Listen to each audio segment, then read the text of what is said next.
Ya está Julián Guarino, vamos a hablar un poco de economía, cifras poco alentadoras, al menos por el mes de junio, ¿sí? Porque la venta minorista cayó un 9,8%, Juli, y es el peor mes en lo que va del año. Sí, así es. Es un dato que resulta alarmante, no solo para los comerciantes, aquellos que están dedicados a lo que es el consumo minorista, sino también para todos los que están mirando la economía en su conjunto. Recuerden ustedes que la economía argentina tiene su actividad atada a lo que es el consumo en un 80%. Quiere decir que si el consumo va mal, en general la actividad económica tiende a descender, tiende a achicarse justamente lo que es yo diría, esa especie de motor, ¿no?, que tiene el PBI, el Producto Bruto Interno. Bueno, en este caso hablamos de una caída bastante fuerte que en promedio arroja prácticamente un 10% en lo que es la retracción de las ventas, es decir, se vende menos en la Argentina y se vende menos en lo que es el comercio minorista. Ahora, el dato preocupante viene por este lado. Los rubros que mayor caída registran en este momento son aquellos que están atados por un lado al sector industrial y por otro lado al sector de la construcción, que son generadores de mano de obra intensiva, es decir, que son generadores de puestos de trabajo. En el repaso, por ejemplo, lo que podemos ver es que el rubro, por ejemplo, de electrodomésticos y artículos electrónicos cae 19% en el mes de junio. Estamos hablando junio de este año con respecto a junio del año pasado, es decir, los últimos 12 meses. Por eso la caída es tan importante también. Y después hay otros rubros que también revisten un descenso bastante fuerte. Por ejemplo, los materiales para la construcción, que tienen una caída de casi el 14%. Hay otros rubros también que están experimentando retrocesos, yo diría que prácticamente todos, con excepción del rubro de farmacias, que crece marginalmente porque se han incorporado, obviamente, nuevos productos y al mismo tiempo porque se vende más, estamos en invierno. Pero en líneas generales, por ejemplo, golosinas cae 12%, joyería también cae 11%, juguetería, rodados, artículos de librería 11%, el caso de la marroquinería, materiales eléctricos también, en ambos casos un retroceso del 11, casi 12%.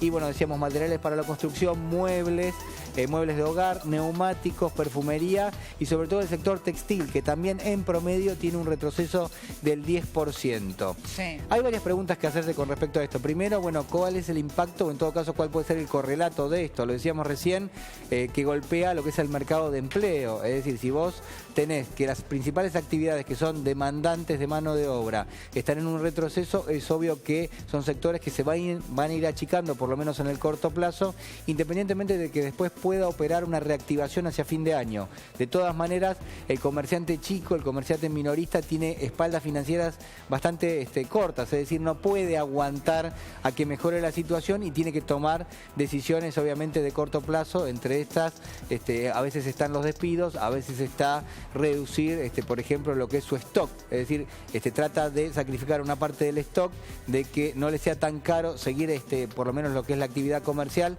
hasta tanto haya algún tipo de reactivación, o al mismo tiempo lo que busca son alternativas vinculadas a lo que es financiamiento, golpea la puerta del banco para ver si le termina de financiar algún tipo de reposición.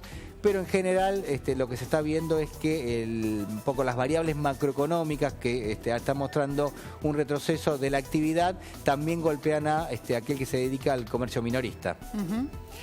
Vos hablabas de electrodomésticos, Juli, desde que ha comenzado parte de este proceso inflacionario y demás, veníamos hablando de que es uno de los rubros justamente en los que la gente decide patear para más adelante. Por ejemplo, se le rompe un electrodoméstico, busca otras alternativas, ir a arreglarlo. La decisión de compra, digamos, es mucho más extensa, ¿no?, en el tiempo, claro, larga. A ver, hay dos situaciones que me parece que podemos esbozar. La primera es la de aquellas familias que en este caso lo que registran es un menor poder adquisitivo, es decir, te bajó la posibilidad de hacer compras y en todo caso directamente queda descartada, por ejemplo, la reposición de un electrodoméstico. Se te quemó la licuadora, se te quemó la multiprocesadora, no la vas a renovar, en todo caso te fijas a ver qué es lo que vas a hacer. Y después hay otro sector que por ahí tiene ahorros o todavía tiene cierta capacidad de consumo, pero que como ve que las variables principales de la economía no están bien, es decir, que en términos netamente estadísticos las cosas se están acomodando de a poco, la inflación empieza a bajar, pero todavía es muy alta.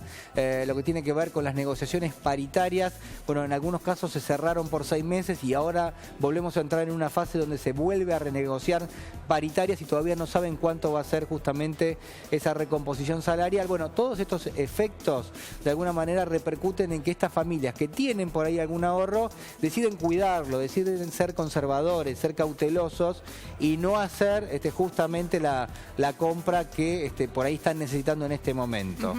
Una de las principales características de las familias, por ejemplo, de ingresos medios, es que eventualmente siempre lo que tratan de hacer es de evaluar la reposición de algún bien. En este caso vos marcabas bien lo que son electrónicas, electrodomésticos en general, los muebles también, y en estas épocas en general lo que hacen es postergan esa decisión para más adelante. Acá ya tenemos la información, los datos concretos, Julián, sobre la caída del consumo por sector.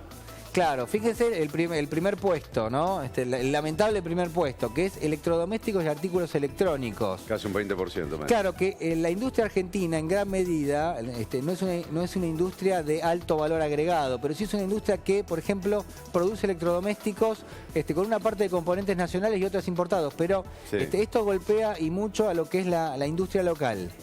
Claro. Todo lo que tiene que ver con los electrodomésticos y artículos electrónicos, puntualmente hay mucho ensamblado en la Argentina. ¿La retracción coincide también con aquellos rubros que han experimentado un mayor aumento de precios? Sí, por supuesto que hay dos efectos, ¿no? Por un lado, es buena la pregunta, porque por un lado suben los precios del caso de materiales eléctricos, materiales de la construcción. Es decir, esto sigue en muchos aspectos a lo que ha sido la devaluación, por un lado, porque quizás algunos de estos materiales está atado a un precio internacional en dólares y por ende, al tener devaluación, vos tenés que ajustar en pesos hacia arriba. Y por otro lado también lo que tiene que ver con la evolución de la inflación en la Argentina, que repasamos en los últimos 12 meses ha superado el 40%. Entonces tenés, por un lado, la retracción en la capacidad o en el poder adquisitivo de las familias. Y por otro lado, que esos materiales, por ejemplo, han subido de precio y por ende también te quedan más lejos. Claro. No solo perdiste poder adquisitivo, sino que además lo que querías comprar está mucho más caro. Además hay otras cuestiones, pero sobre todo también esto, ¿no? Por un lado electrodomésticos, por otro lado decíamos los materiales eléctricos, pero también los materiales de la construcción. ¿Cuál es el sector que más sufre en la economía argentina en este momento? El de la construcción. ¿Por qué? Porque durante los primeros meses del año el gobierno nacional frenó lo que era el desembolso de la obra pública. Entonces, al frenar ese desembolso, se cortaron con un alto impacto lo que fue la adquisición de los productos para la obra pública y por ende también la demanda de insumos que van a proveer esos materiales para la construcción y que terminan impactando en el mercado de empleo. ¿Cuál es la expectativa? Bueno, que por lo menos este sector se reacomode en el corto plazo, porque el gobierno lo que propone es un plan de obra pública de más de 15.000 millones de dólares de desembolsos en estos próximos meses.